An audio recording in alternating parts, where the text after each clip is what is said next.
बहुत समय पहले की बात है।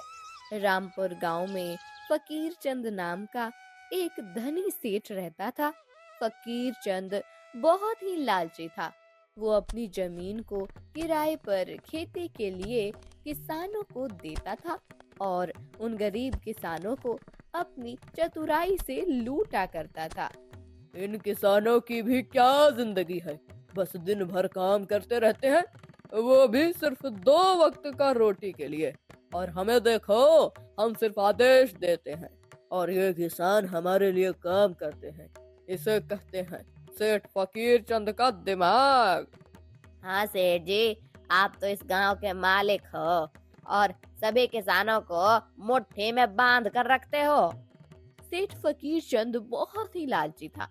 किसानों को पहले बहला फुसला कर ठेके पर मजदूरी करवाता है और बाद में किसानों से ही शर्त कुछ अटपटी शर्त रख देता। एक दिन गांव का एक किसान मोहन उसके पास खेती के लिए जमीन ठेके पर लेने आता है। सेठ जी, अब मैंने सुना है कि आप किसानों को अपनी जमीन ठेके पर देते हो। हाँ भाई, मैं किसानों को अपना जमीन ठेके पर देता हूँ। ठीक है सेठ जी, मुझे भी 1 साल के लिए जमीन ठेके पर चाहिए। मेरा नाम मोहन है और मैं इसी गांव में रहता हूँ। ठीक है मोहन, मैं अपनी जमीन को ठेके में दे दूंगा, लेकिन 1 साल के बाद तुम जो फसल उगाओगे उसमें से आधा फसल मेरा होगा और आधा फसल तुम्हारा होगा। अगर मंजूर है तो बोलो। ठीक है सेठ जी, मुझे मंजूर है। इसी तरह सेठ फकीर चंद अपनी जमीन को ठेके पर देता है और किसानों के सामने ये शर्त रखता है कि फसल का आधा हिस्सा मेरा और आधा हिस्सा तुम्हारा होगा। कुछ दिन बाद, चलो जमीन तो मिल गया, अब इसमें खेती करता हूँ। उम्मीद है इस साल अच्छी फसल होगी। मुझे बहुत मेहनत करना होगा, तभी मेरे हिस्से में कुछ बच पाएगा। मोहन दिन भर कड़ी मेहनत से काम करता और फसल तैयार करता। कुछ समय में फसल तैयार भी हो जाती है और मोहन फसल की कटाई शुरू कर देता है। चलो भाई, इस साल तो बहुत ही अच्छी फसल हुई है। अब आधी फसल जमींदार ले भी जाएगा, फिर भी मेरे हिस्से में काफी कुछ आ जाएगा। अरे सेठ जी, आपको पता है क्या, मोहन ने फसल की कटाई कर ली है। इस साल तो मोहन की फसल बहुत ही अच्छी हुई है। ऐसी बात है क्या? मोहन आज फसल की कटाई कर ली है। चलो फिर चल कर देखते हैं। फिर सेठ मोहन के पास जाता है और कहता है, अरे मोहन बाबू, फसल की कटाई पूरी हो गई है क्या? हो गया है मालिक, इस बार मैंने गेहूं की फसल लगाई है। देख लो, बहुत ही अच्छी फसल हुई है। वो तो दिख ही रहा है मुझे, मेरा खेत ही उपजाऊ है, जिसकी वजह से इतनी अच्छी फसल हुई है। नहीं मालिक, खेत भले ही उपजाऊ हो, लेकिन वहाँ मेहनत नहीं होगी तो फसल कैसे उगेगी?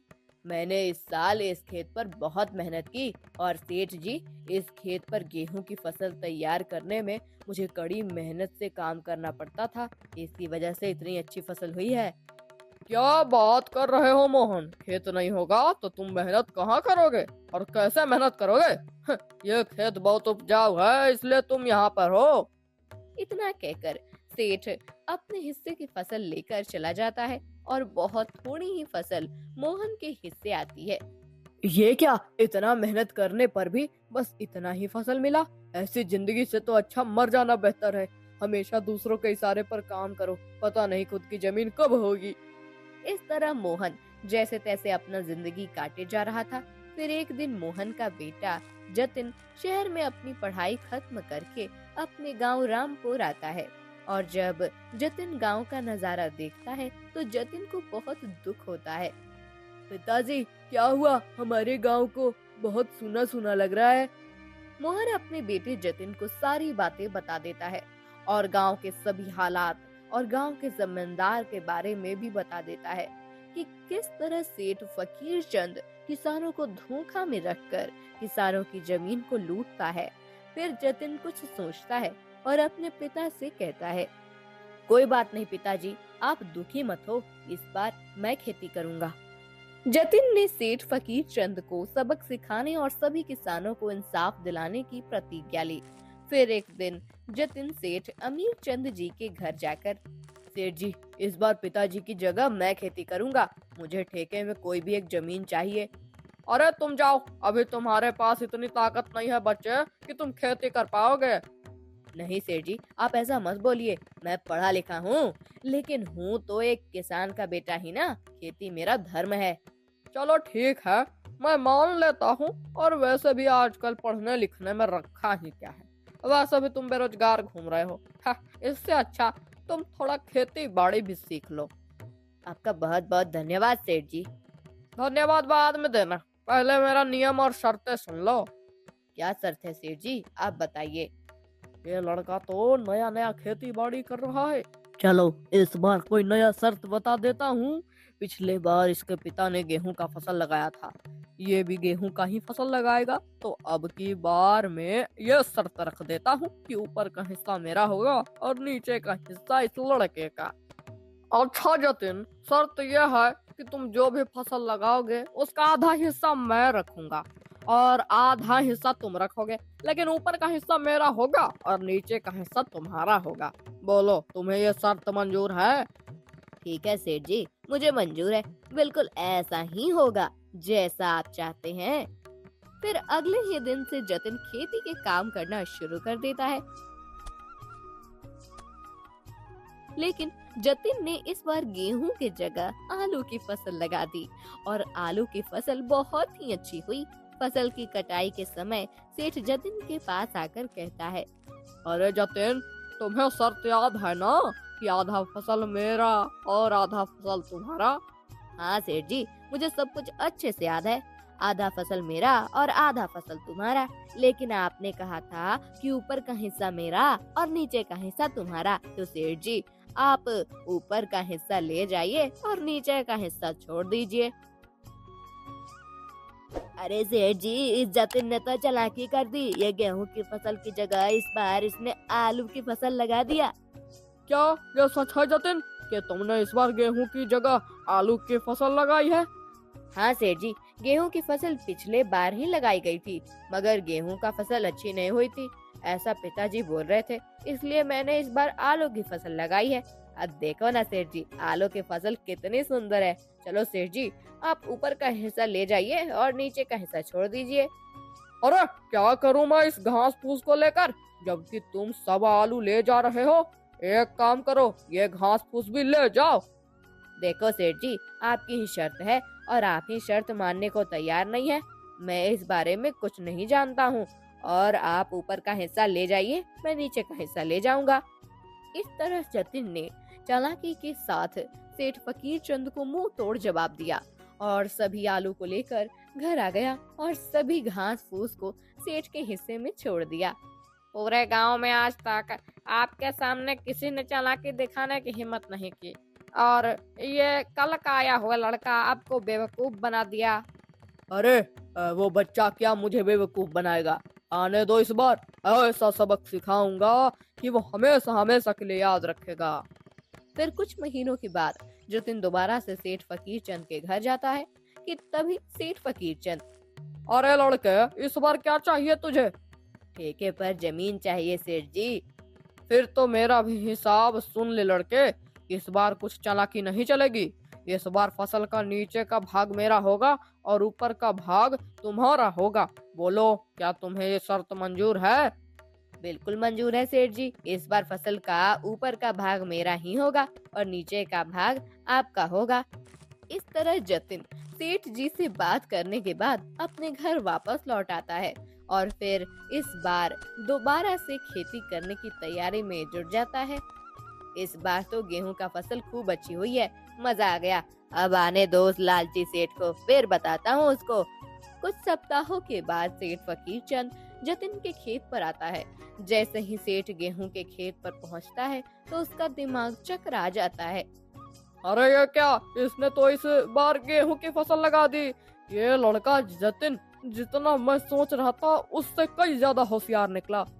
नमस्ते सेठ जी, कैसे हो आप? देखिए सेठ जी, इस बार मैंने गेहूं की खेती की है और आपने शर्त रखी थी कि ऊपर का हिस्सा मेरा होगा और नीचे का हिस्सा आपका होगा, तो फिर ले जाइए आप नीचे का हिस्सा। इस तरह से जतिन ने अपना दिमाग का इस्तेमाल करके फिर से सेठ को बेवकूफ बना देता है। अरे सेठ जी, उस छोटे से बच्चे का दिमाग तो देखिए। आप जैसे महाजन को भी अपने बुद्धि के बल पर बेवकूफ बना दिया। तुम सही कह रहे हो मंगल, मैं उसको छोटा ही समझ रहा था, उसने तो मुझे बेवकूफ ही बना दिया। आने दो दोबारा, फिर उसको बताता हूँ। जतिन ने गेहूं की कटाई की। जतिन गेहूं का फसल लाकर गांव के जरूरतमंद लोगों में बांट दिया। जतिन और उसके पिता दोनों ही बहुत खुश थे कि तभी जतिन अपने पिता से कहता है, चलो आज सेठ जी के पास दोबारा मुलाकात करते हैं और इस साल भी ठेके में जमीन लेकर फसल लगाते हैं। देखते हैं सेठ फकीर चंद इस बार क्या दिमाग लगाते हैं। अच्छा, तो तुम मुझसे मिलने दोबारा आ ही गए। अब क्या खेल खेलना चाहते हो मेरे साथ? देखो बच्चे, ज्यादा होशियार बनने की कोई जरूरत नहीं है। मेरा भी नाम सेठ फकीर चंद है। मुझसे ज्यादा चालाकी अब नहीं चलेगी। होशियारी मुझे नहीं आती सेठ जी, मैं तो एक गरीब किसान का बेटा हूँ। होशियारी तो आप लोग करते हैं और गांव के गरीब किसान की मजबूरी का फायदा उठाते हो। ए लड़के, ज्यादा ज्ञान मत बांट, काम की बात कर वरना यहाँ से चलता बन। सेठ जी चलिए काम की बात करते हैं। मुझे इस साल भी आपकी जमीन ठेके पर चाहिए। बताइए इस बार आपकी क्या शर्त है? सेठ थोड़ी देर सोचने के बाद कहता है, तो सुन लो मेरी शर्त। इस बार नीचे और ऊपर का हिस्सा मेरा होगा और बीच का हिस्सा तेरा होगा। तो बताओ, ये शर्त तुम्हें मंजूर है? बिल्कुल मंजूर है सेठ जी, जैसा आप चाहें। मैं तो किसान का बेटा हूँ, मुझे तो बस खेती करनी आती है। तो फिर ठीक है सेठ जी, अब मैं चलता हूँ, मुझे खेती भी करनी है। लालची सेठ की बातों को मानकर जतिन घर आता है और जतिन दोबारा फसल की तैयारी में जुट जाता है। मगर जतिन इस बार गन्ने की फसल लगाता है। इस बार खेती में कौन सी फसल लगाया है बेटा? पिताजी इस बार मैंने गन्ने की फसल लगाई है। गन्ने की फसल अच्छी है, इस बार भी काफी आमदनी होगी। चलो ठीक है बेटा, तुम ऐसा ही मेहनत करते रहो, भगवान तुम्हारा भला करे। लालची सेठ और उसका नौकर मंगल दोबारा उस खेत पर आने लगते हैं। अरे सेठ जी, इस जतिन का दिमाग चकरा जाएगा। इस बार आपने बहुत ही बढ़िया शर्त रखी है। ऊपर का फसल भी आपका और नीचे का फसल भी आपका। अरे हाँ मंगल, इस बार तो मैंने बुद्धि का खूब उपयोग किया है। देखते हैं कैसे बचता है। इस तरह दोनों बातें करते हुए खेत पर पहुंच जाते हैं और जैसे ही खेत के पास पहुंचते हैं तो गन्ने की फसल को देखकर दोनों का दिमाग चकरा जाता है। अरे सेठ जी, जतिन तो आपका बाप निकला। देखो जरा इसने इस बार कौन सा फसल लगाया है। अरे ये क्या, ये तो गन्ने की फसल है। अब बताओ भला, ऊपर और नीचे का मेरा होगा और बीच का हिस्सा उस जतिन का होगा। मतलब मैं दोबारा फिर से बेवकूफ बन गया। मान गया इस किसान के बच्चे का दिमाग को। कैसे हो सेठ जी, और आप दोनों में क्या बात चल रहा है, जरा हमें भी बताओ। अरे वाह, एक तो चोरी और ऊपर से सीना चोरी। तुमने मुझे इस बार भी बेवकूफ बना दिया। मैं क्यों भला आपको बेवकूफ बनाऊंगा सेठ जी, आप तो दुनिया को बेवकूफ बनाते हो। जैसे आपने शर्त रखी है कि ऊपर और नीचे का फसल मेरी और बीच का फसल तुम्हारा, इसलिए मैं बीच का फसल लेकर जाऊंगा और आप ऊपर और नीचे का फसल लेकर जा सकते हैं। अरे ओ लड़के, अपने आप को होशियार मत समझो। खेत भी हमारा और फसल भी हमारी। अरे मंगल, बस कर, चिल्लाने की कोई जरूरत नहीं है। ये हमारी ही करनी का फल है।